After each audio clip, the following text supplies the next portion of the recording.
ఇడుపులపాయలో APCC అధ్యక్షురాలు why Sharmila Reddy మాట్లాడుతున్నారు. ఇప్పుడు లైవ్ చూద్దాం. దేశ ప్రయోజనం దేశ ప్రజలకు రక్షణ ఉంటుంది అని నమ్మినవాడు.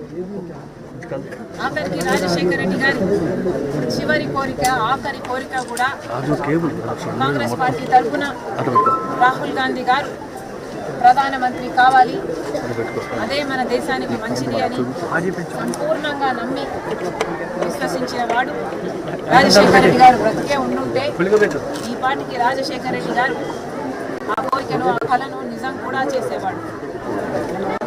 రాజశేఖర రెడ్డి గారి ఆశయాలను అనుసరిస్తూనే ఈరోజు రాజశేఖర రెడ్డి బిడ్డ కాంగ్రెస్ పార్టీ తరఫున కాంగ్రెస్ పార్టీ బాధ్యతలు నా భుజాన వేసుకుని ఈరోజు కాంగ్రెస్ పార్టీ గెలుపు కోసం కాంగ్రెస్ పార్టీని రాష్ట్రంలో బలపరచడమే కాకుండా రాహుల్ గాంధీ గారిని ప్రధానమంత్రిని చేయాలి అని సంపూర్ణ పట్టుదలతో ఈరోజు చేయని కృషిని అంటూ లేకుండా కాంగ్రెస్ పార్టీ తరఫున నేను ఒక్కదానే కాదు, ఇంతమంది నాయకులు కార్యకర్తలు సైనికులు అందరం కూడా పనిచేయడానికి సిద్ధంగా ఉండి ఈరోజు రాజశేఖర రెడ్డి గారి ఆశీస్సుల కోసం ఇక్కడికి రావడం జరిగింది.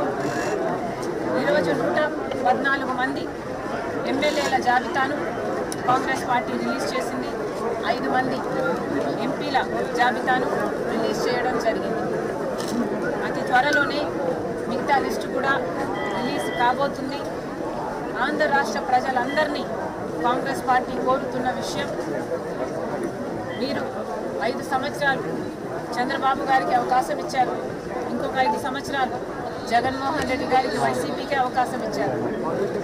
ఏ ఒక్కరూ కూడా చంద్రబాబు గారైనా జగన్మోహన్ రెడ్డి గారైనా రాష్ట్ర ప్రయోజనాల కోసం పనిచేయలేదు. ఆంధ్ర రాష్ట్ర ప్రజల హక్కు ప్రత్యేక ఉంది. అలాంటిది ఒక్కరోజు కూడా అధికారంలో ఉండి కూడా ఒక్కరోజు కూడా నిజమైన ఉద్యమం చేయని వాళ్ళు చంద్రబాబు గారైనా జగన్మోహన్ రెడ్డి గారైనా. అలాంటి వాళ్ళను ఎన్నుకున్నందుకు ప్రజలు ఎంతో నష్టపోయారు. 10 సంవత్సరాలుగా మన రాష్ట్రంలో ఒక్క అడుగు కూడా అభివృద్ధి జరగలేదు. మనకు స్పెషల్ స్టేటస్ వచ్చునుంటే వేల కొద్ది ఒక్కొక్క నియోజకవర్గంలో కనీసం ఒక 100 కొత్త పరిశ్రమలైనా వచ్చేవి. కానీ ఉన్న పరిశ్రమలు కూడా మూతపడి ఈరోజు బిడ్డలకు ఉద్యోగాలు లేకుండా గవర్నమెంట్ పరంగా అయినా ప్రైవేట్ పరంగానైనా ఉద్యోగాలు లేకుండా అసలు అతి దీన పరిస్థితిలో దయనీయమైన పరిస్థితిలో ఈరోజు మన రాష్ట్రం ఉంది అంటే అభివృద్ధికే నోచుకోలేదు అంటే ఈరోజు దానికి కారణం ఒకవైపు చంద్రబాబు గారు అయితే ఇంకొక వైపు ముఖ్యమంత్రి జగన్మోహన్ రెడ్డి గారు. ఇలా ఉండగా రాష్ట్ర ప్రజలందరినీ కాంగ్రెస్ పార్టీ కోరుతుంది, ఆలోచన చేయండి. మనకు స్పెషల్ స్టేటస్ వస్తేనే మన రాష్ట్రం బాగుపడుతుంది. పోలవరం రావాలి, మనకు రాజధాని కట్టుకోవాలి, కడపలో స్టీల్ ఫ్యాక్టరీ రావాలి, ఇలాంటి ఏ ఒక్కటి రావాలన్నా కాంగ్రెస్ పార్టీ రావాలి. కాబట్టి మనస్ఫూర్తిగా కాంగ్రెస్ పార్టీని ఆశీర్వదించాలని, అవకాశం ఇవ్వాలని కాంగ్రెస్ పార్టీ తరఫున కాంగ్రెస్ పార్టీ అధ్యక్షురాలుగా నేను కోరుకుంటున్నాను. నాతో పాటు ఇంతమంది కాంగ్రెస్ పార్టీ నాయకులు కూడా కోరుకుంటున్నారు. విషయాలన్నీ పక్కన పెడితే ఈరోజు కాంగ్రెస్ పార్టీ తరఫున కడప ఎంపీ అభ్యర్థిగా నేను రాజశేఖర రెడ్డి బిడ్డను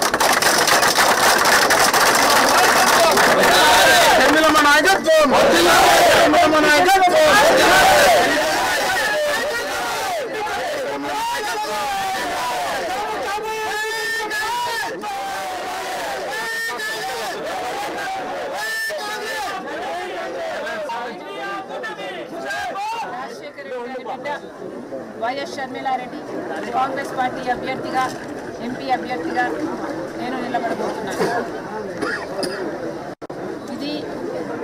ఈ నిర్ణయం తీసుకోవడం నాకు సులువైంది కాదు. ఈ నిర్ణయం నా కుటుంబాన్ని నిలువున చీలుస్తుంది అని తెలిసి కూడా తీసుకున్న నిర్ణయం.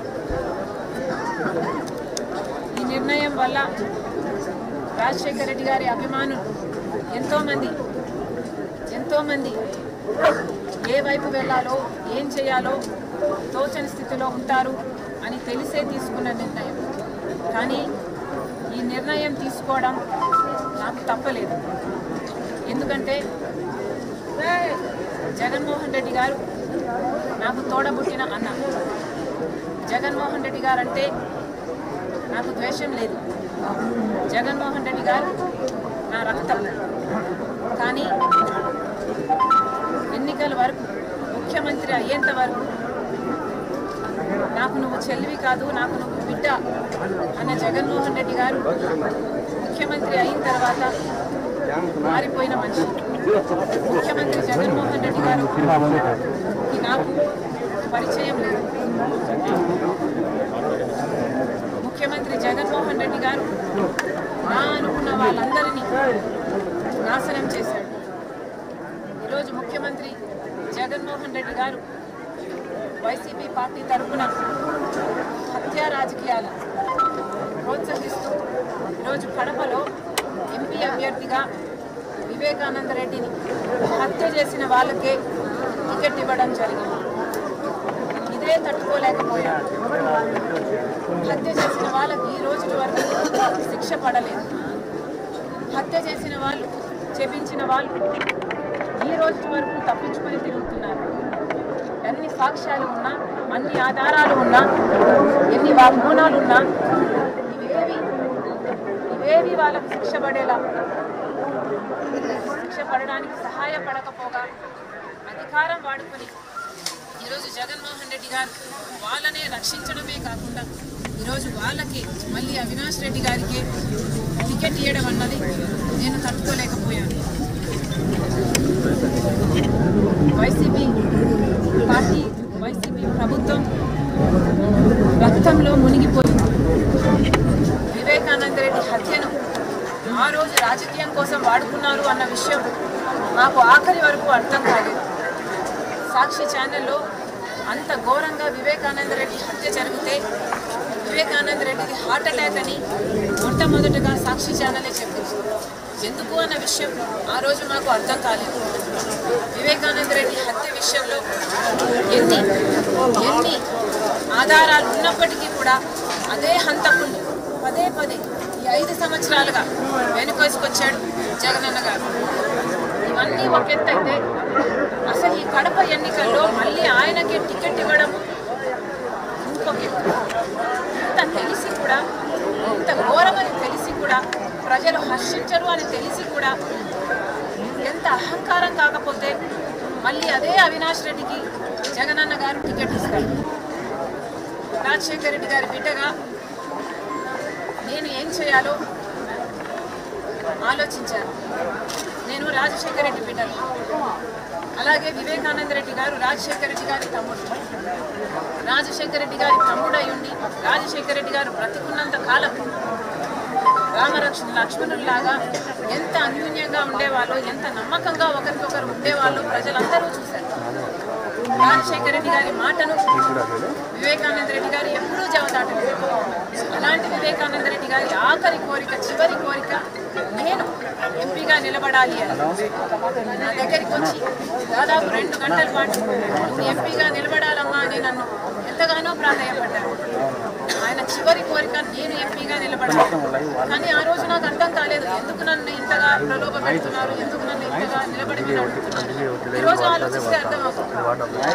కానీ ఇంత జరిగినా కూడా వివేకానంద రెడ్డి మీద కక్ష కట్టినట్టుగా వాళ్ళ రాజకీయ లబ్ధి కోసం వివేకానంద రెడ్డిని హత్య చేస్తే ఈరోజు అదే హంతకులు అండగా నిలబడ్డవాడు జగనన్న గారు. మరి రాజశేఖర రెడ్డి గారి బిడ్డగా నేను ఏం చేయాలి? రాజశేఖర రెడ్డి గారి తమ్ముడి విషయంలోనే నేను న్యాయం చేయలేకపోతే ఇక ప్రజలకు ఏం న్యాయం జరుగుతుంది? రాజశేఖర రెడ్డి గారి తమ్ముడి బిడ్డ సునీత న్యాయం కోసం ఈ రోజు వరకు కూడా కోర్టు తిరుగుతుంది, గడప తిరుగుతుంది. ఎక్కడ వీలైతే అక్కడ న్యాయం చేయండి, న్యాయం చేయండి ఇప్పటి వరకు కూడా అడుగుతూనే ఉంది. అసలు కనికరం లేదా? అసలు వాళ్ళని హంతకులు అంటున్నారే, అసలు మీకు హృదయం అన్నదే లేదా? ప్రజలందరూ గమనిస్తున్నారు. ఇది ఎంత మటుకు న్యాయం, ఎంత మటుకు సబబు ప్రజలు గమనించారు. ఈరోజు నేను ఎంపీగా నిలబడడానికి కారణం అటు వైసీపీ పార్టీ, జగనన్న గారు అవినాష్ రెడ్డిని ఎంపీగా నిలబెట్టారు కాబట్టి, ఇది అన్యాయం కాబట్టి, ఈ హత్య రాజకీయాలు మేము విరుద్ధం కాబట్టి, ఒక హంతకుడు హత్య చేపించిన వాళ్ళు మళ్ళీ చట్ట సభల్లోకి వెళ్ళకూడదు అన్న నిర్ణయం తీసుకుని ఈరోజు నేను రాజశేఖర రెడ్డి బిడ్డను కడప ఎంపీగా నిలబడడం జరుగుతుంది. ప్రజలందరూ ఆలోచించాలి. రాజశేఖర రెడ్డి గారి కొడుకయ్యుండి రాజశేఖర రెడ్డి గారి ఆశయాలను నిలబెడతానని చెప్పిన జగనన్న గారు ఒక్క అవకాశం ఇవ్వండి అన్నారు. ప్రజలు నమ్మారు. ఒక్క అవకాశం ఇచ్చారు జగనన్నకి. రాజన్న రాజ్యం తెస్తానన్న జగనన్న గారు రాక్షస రాజ్యం తీసుకొచ్చారు. ఒక్క అవకాశం ఇవ్వండి, నేను స్పెషల్ స్టేటస్ తీసుకొస్తాను అని చెప్పాడు జగనన్న గారు. ఆయన స్వప్రయోజనాల కోసం స్పెషల్ స్టేటస్ బీజేపీ పార్టీకి తాకట్టు పెట్టేశారు. ఒక్క అవకాశం ఇవ్వండి, నేను పోలవరం కడతాను అన్నాడు. కానీ బీజేపీ పార్టీతో కుమ్మక్కయ్యారు, బీజేపీ పార్టీ తరఫున బానిసగా మారారు, బీజేపీ పార్టీకి సేవలు చేశారు, వాళ్ళ ప్రతి బిల్లును సపోర్ట్ చేశారు. ఆఖరికి మణిపూర్ విషయంలో కూడా బీజేపీని వ్యతిరేకించలేదు. ఒక్క ఛాన్స్ ఇవ్వండి, ఒక్క ఆపర్చునిటీ ఇవ్వండి, రాజధాని కడతాను ఇలా ఒక్కటిగా ఆఖరికి పూర్తి మద్యపాన నిషేధం చేస్తానని చెప్పి మహిళల్ని మోసం చేశారు, పేదవాళ్ళకి ఇల్లులని చెప్పి మోసం చేశారు, జాబులని చెప్పి మోసం చేశారు. ఇలా ఒకటి కాదు, రెండు కాదు, ఒక్క ఛాన్స్ ఇస్తే రాష్ట్రాన్ని అప్పుల కుప్పగా చేశారు, మద్యాన్ని ఏరులై పాలిస్తున్నారు, ఎక్కడ చూసినా డ్రగ్స్. ఇదేనా? ఒక్క ఛాన్స్ ఇస్తే ఏం చేశాడు జగనన్న గారు? ఈరోజు రాష్ట్ర ప్రజలందరూ ఆలోచన చేయాలి.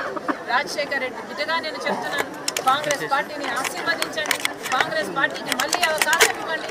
ఏ కాంగ్రెస్ పార్టీలో అయితే రాజశేఖర్ రెడ్డి గారు ఎన్ని అద్భుతమైన పథకాలు, ఉపాధి హామీ పథకమైన, రుణమాఫీ అయినా, ఇలా ఫీజు రీఎంబర్స్మెంట్ అయినా, 40 లక్షల మందికి పేదవాళ్ళకి ఇల్లులు కట్టడం అయినా, ఇవన్నీ జలయజ్ఞమైన రాజశేఖర్ రెడ్డి గారు కాంగ్రెస్ పార్టీ సహకారం పార్టీని ఆశీర్వదించాలి. ఆ రాజశేఖర రెడ్డి గారి సంక్షేమ పాలన రాజశేఖర రెడ్డికి బిడ్డగా నేను తీసుకొస్తానని ఆంధ్ర రాష్ట్ర ప్రజలు